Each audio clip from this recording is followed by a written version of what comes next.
today on Ag News Daily. The land values just in the last 6 months or so have softened.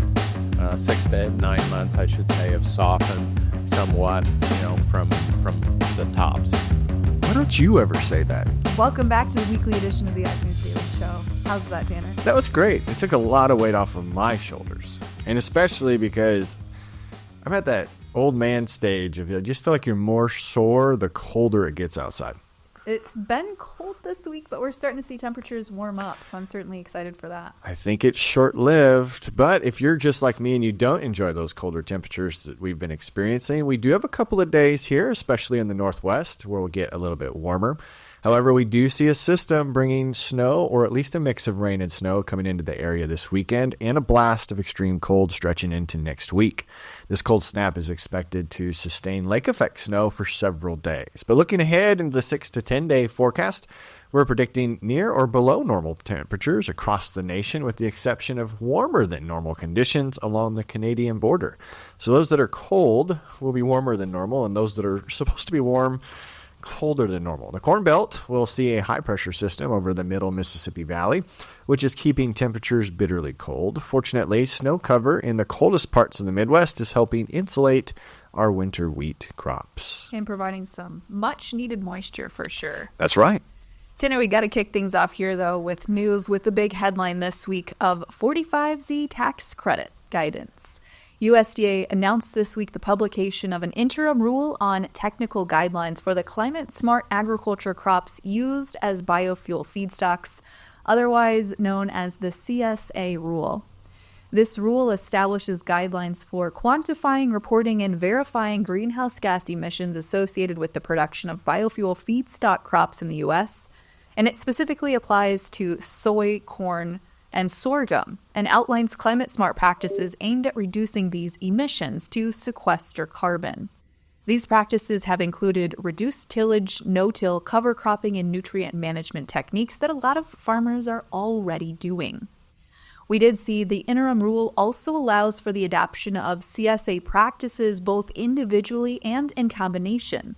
This means that farmers would have the flexibility to adopt the CSA practices that make sense for their operation while still being able to produce feedstocks with reduced carbon intensity under the new rule.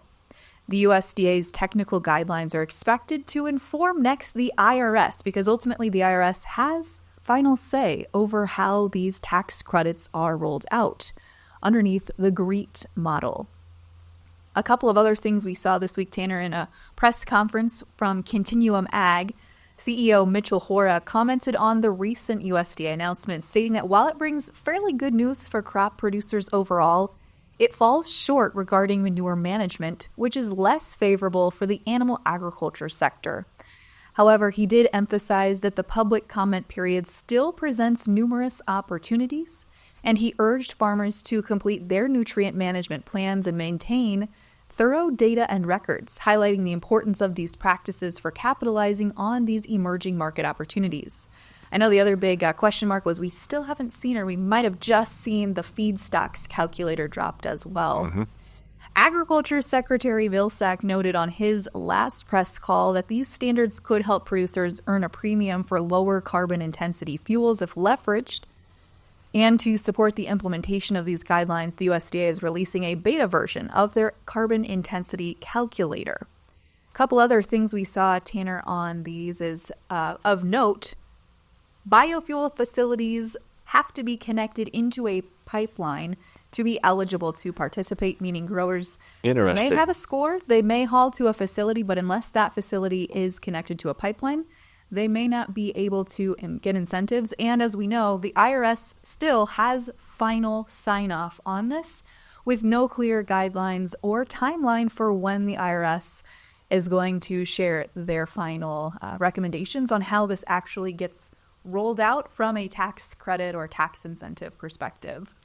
Yeah, there's a lot of things that came out of this, and I do think if you can go and voice your opinion, that'll be the most effective over the next 60 days, especially those livestock producers, as I know our families are thinking the same thing. We did see a Packers Act revision and more ag policy-related news. Secretary Tom Vilsack announced the third installment of regulatory reform under the Packers and Stockyards Act. These reforms aim to create a more level playing field for farmers raising chickens, turkeys, hogs, cattle, and sheep under contract or for sale to meat and poultry processing companies. The latest ruling affects chicken farmers with greater transparency now as to how companies will determine the payment rates for their birds. It also aims to bring stability and fairness to the controversial tournament system, which has long been criticized for its unpredictability. Additionally, the rule requires companies to give farmers key information about capital improvements needed to maintain or renew contracts and strengthens farmers' leverage positions when companies fail to comply with the rules. The Alabama Contract Poultry Growers Association applauded the USDA's move, stating that in a common-sense approach to reduce the reliance on this tournament system will leave growers with little control over their compensation, or it left growers with little control over their compensation. I remember doing an interview like that on Farm for Profit and realized that was our first exposure to this tournament system and how they get paid. Yeah. Well, the National Corn Growers Association this week released their 2025 Corn Competitiveness Report, a strategic roadmap aimed at helping the Trump administration and the incoming Congress strengthen the economic outlook for farmers and rural communities. The report comes as corn growers brace for a third consecutive year of potentially negative returns in 2025. It highlights the U.S.'s status as a global corn-producing powerhouse responsible for about one-third of the world's corn, and emphasizes that American corn is produced more sustainably than anywhere else in the world.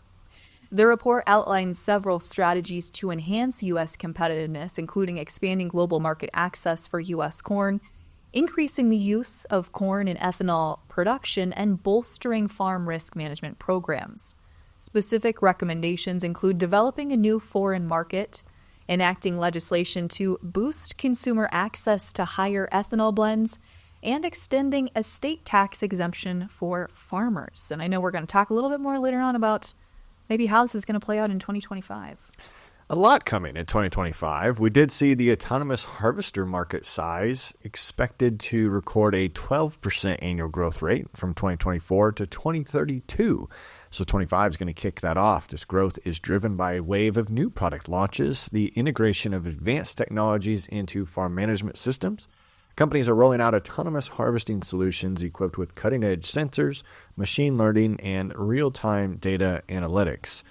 They are doing this by seamlessly integrating with farm management systems. These autonomous harvesters are improving crop health monitoring, optimizing harvest schedules, and streamlining resource management. We've talked a lot about labor shortages, and obviously this is one way to target that. The market is segmented by product, level of automation, technology, crop type, and region.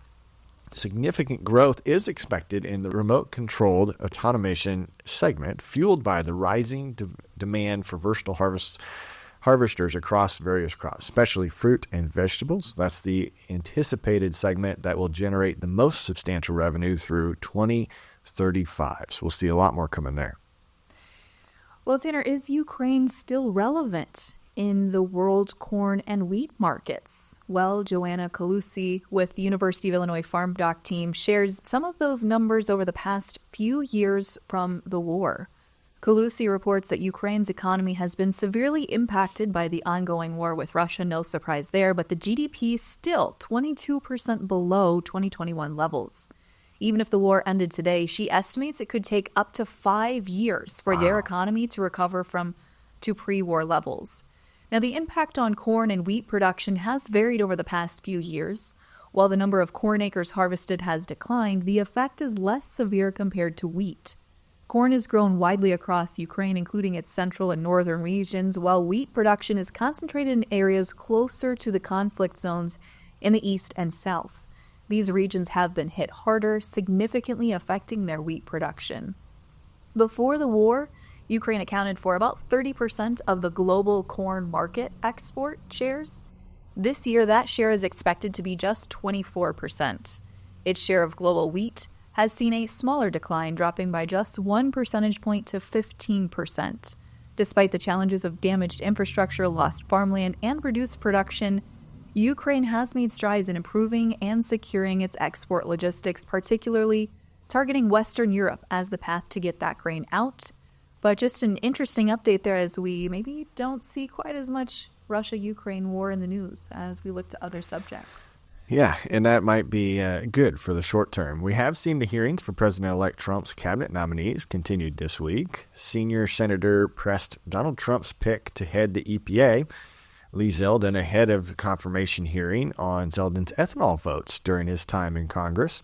Iowa Senator Chuck Grassley recently met with former New York Congressman Zeldin, challenging him on his anti-ethanol voting.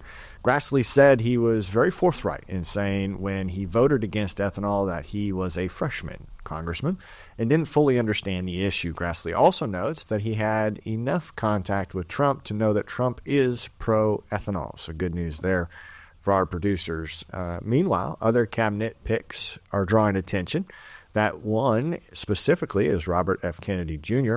Anti-hunger and food industry groups are pushing back against the proposed restrictions on certain foods in the USDA Supplemental Nutrition Assistance Program, also known as SNAP, amid the Make America Healthy Again rhetoric that is coming from this incoming administration.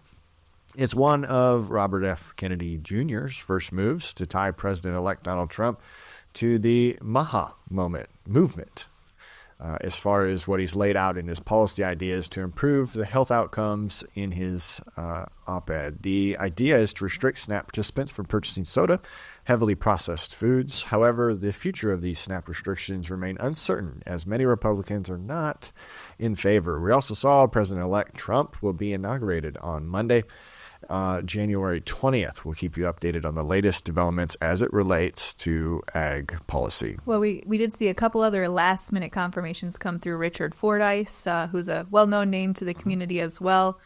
And so continue to see how those shake out. Yes. So if your New Year's resolution is to buy more land, we're hearing from Randy Dickhutt with American Economic Insights to talk more about the state of the industry. Let's get into that conversation with our Ag News Daily reporter, Michelle, right after this message. Calving season is a favorite time of year, but along with that special time are dangers, extra stress, and increased labor. Safety Zone calf catchers are all about safety and making processing new calves easier. Designed for ATVs or UTVs, one person can do the job and never be threatened by the protective mother cow. Make this and every calving season safer and easier with a Safety Zone calf catcher. Watch videos and customer testimonials or order yours today at safetyzonecalfcatchers.com or call 877-505-0914. Affordable and made in the USA. Make your upcoming and all future calving seasons safer, easier, and stress-free. Durable and designed to work anywhere you can drive your ATV or UTV. Order online at safetyzonecalfcatchers.com or call 877-505-0914 today.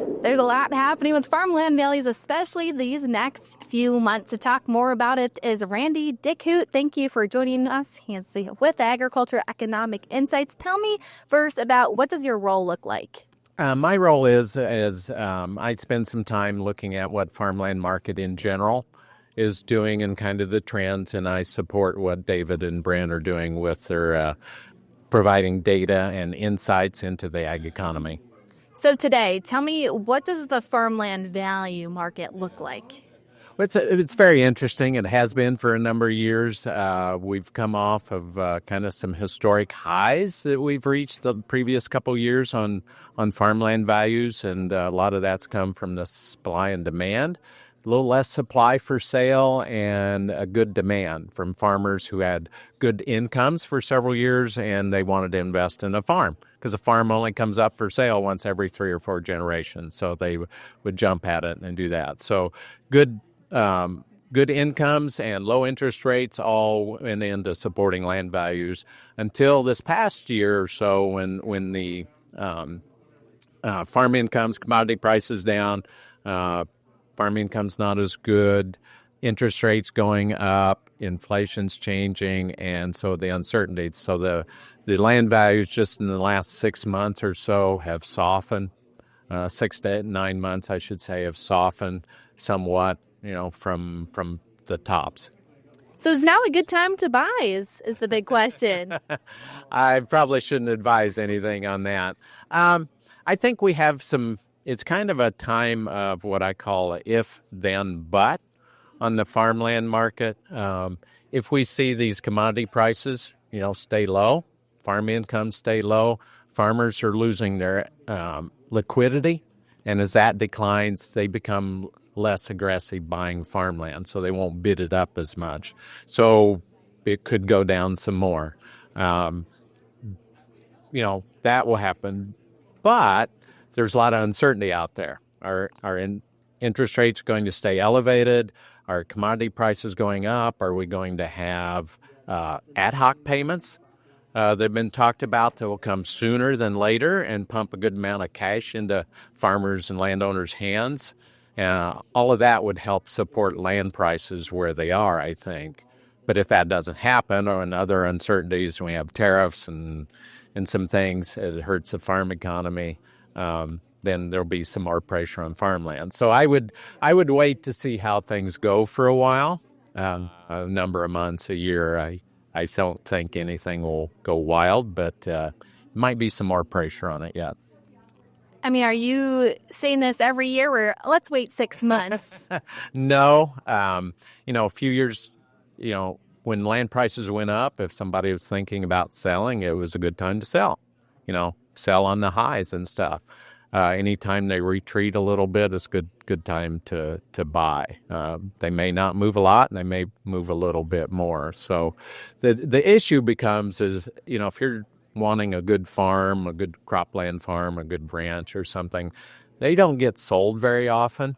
It's a pretty thin market. So if it comes up for sale, that farmer, that investor has to be ready to pay kind of what the market will pay if they want that farm now.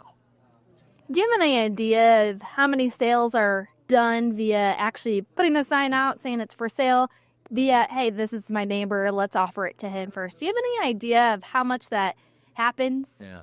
There's kind of a rule of thumb that 2% or more of the farmland changes hands in any given year. About half of it is sold on the open market, other half is sold quietly.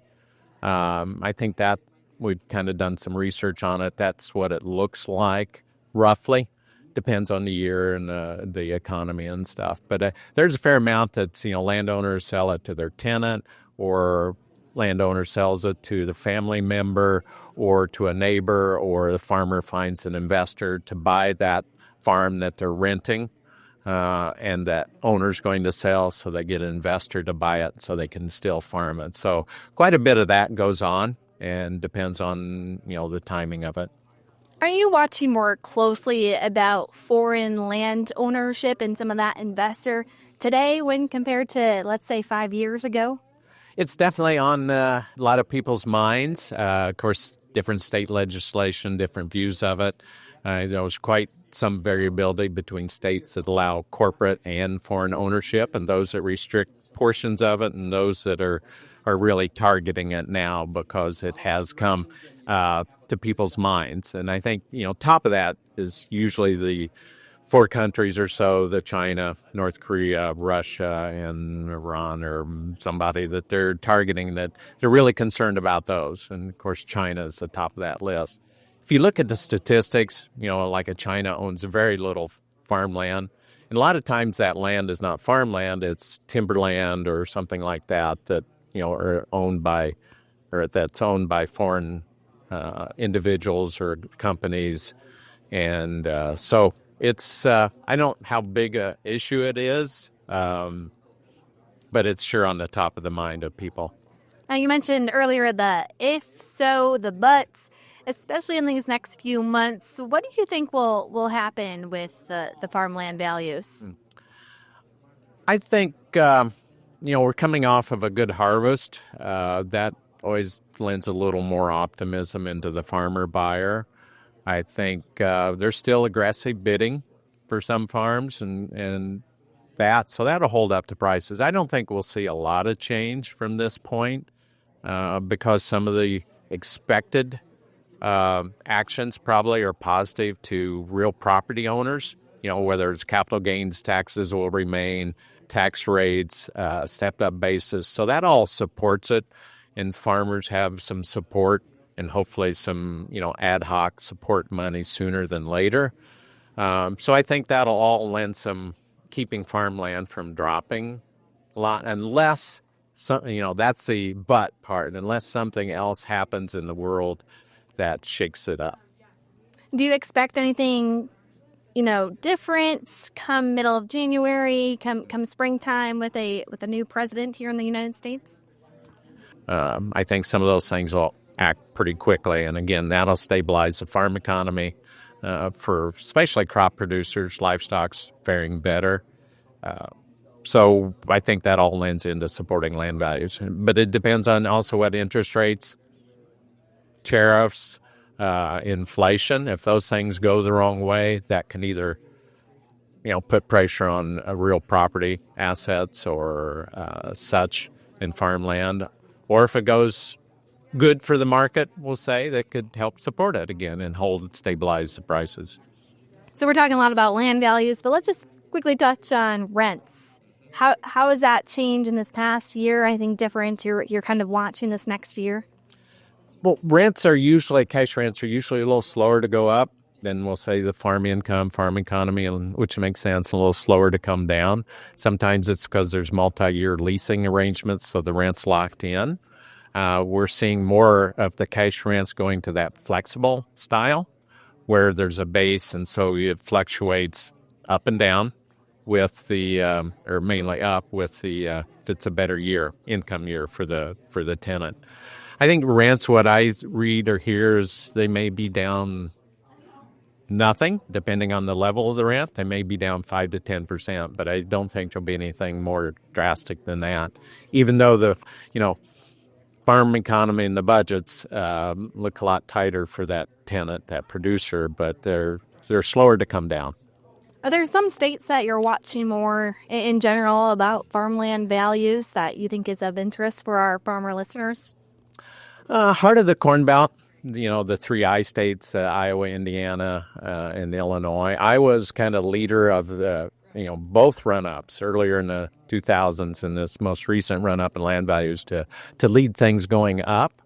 And it was kind of the first one to soften a little bit here, where some other states weren't showing any softening so far this year or the past 12 months, where some other states were still showing increases. So I think Iowa's kind of harbinger, because of the extensiveness of the agriculture, extensiveness of the crop production, and of course the livestock aspect too there. So I think it's one to watch, kind of those states. But then you see, you got to watch all of them because they all have some different regional aspects to what sets the value for their land.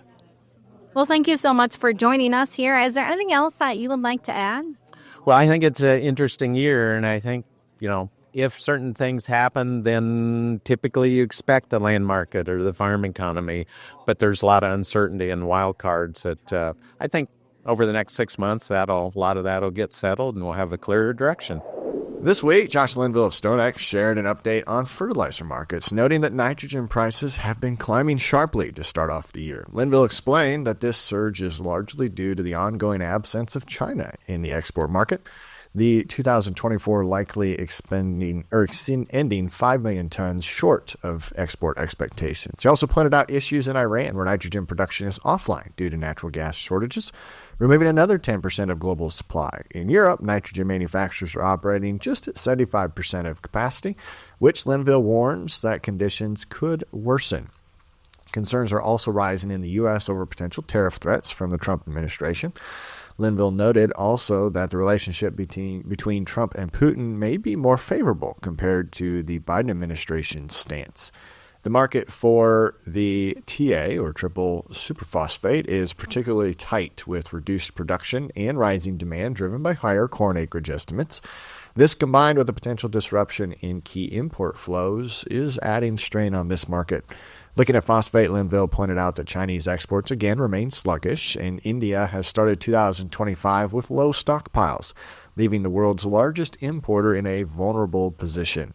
On the topic of tariffs, Linville doesn't believe the U.S. will impose tariffs on Canadian potash, but if they were to happen, it would significantly impact the U.S. supplies, as the country is highly dependent upon Canadian imports. However, Linville also noted that Canada's heavy reliance on U.S. demand has sparked a wave of buying, providing some pricing support.